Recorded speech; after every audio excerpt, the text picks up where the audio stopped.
Hey guys, Christian Soto here for RightShipPoker.com, and we're back in the forum today. So, in this post, we have a post from Poker Motivation. Nice name, bruh.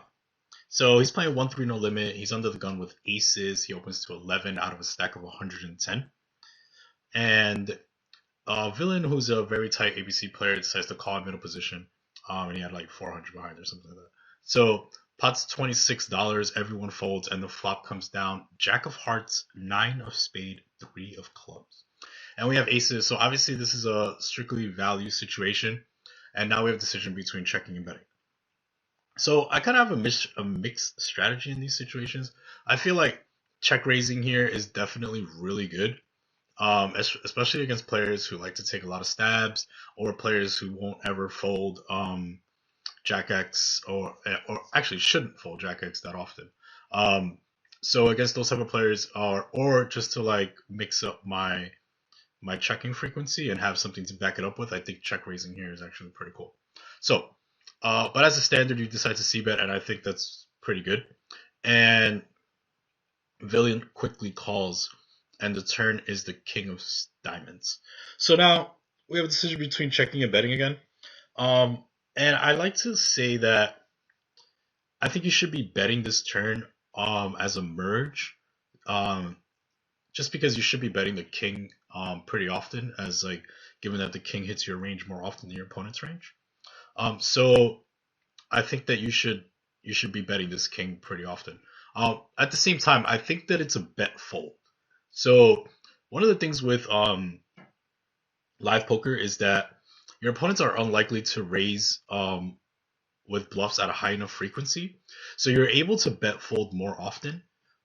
So I would recommend that you just bet fold this turn with aces. So you decide to bet, you bet 20 into 56, which I think is a little bit bad. You probably should have bet a little bit bigger just to like, fold out some equity and retain value for your hand. And so, but you bet 20, and your opponent quickly raises to 45. So obviously, this is like an annoying situation given your stack, because now you have to make a decision between shoving or folding. And I just don't think an older player is going to be bluffing you here at a high enough frequency. So it's just like a really throw up spot where you just gotta fold. Um, but I think there's a couple things you could take away from this situation. So I think you could check raise flop. Just like as a mixed strategy, you don't have to do it every time. I think that it's a good thing against certain opponents, especially like opponents that um are likely to take stabs, are likely to defend against your check raise. And it's just a nice situation where you could unpolarize your check raising range there and protect your checking when you decide to just give up with certain hands. So your check won't always mean a give up. Secondly, the second thing you want to take away from this hand is that against certain opponents, you're able to bet fold pretty um, easily, given that their bluffing frequency on the turn is going to be very low.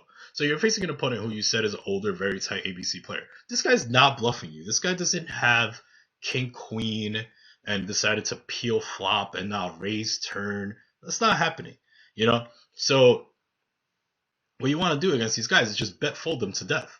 Just bet, and then when they call, you're likely ahead, and when they fold, I mean that's fine too. And then when they raise, you just fold yourself.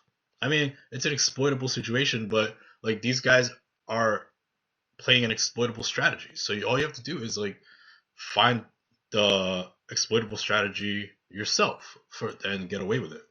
So that's what I would suggest you do here. I'll just bet fold the turn and just like be very content with it.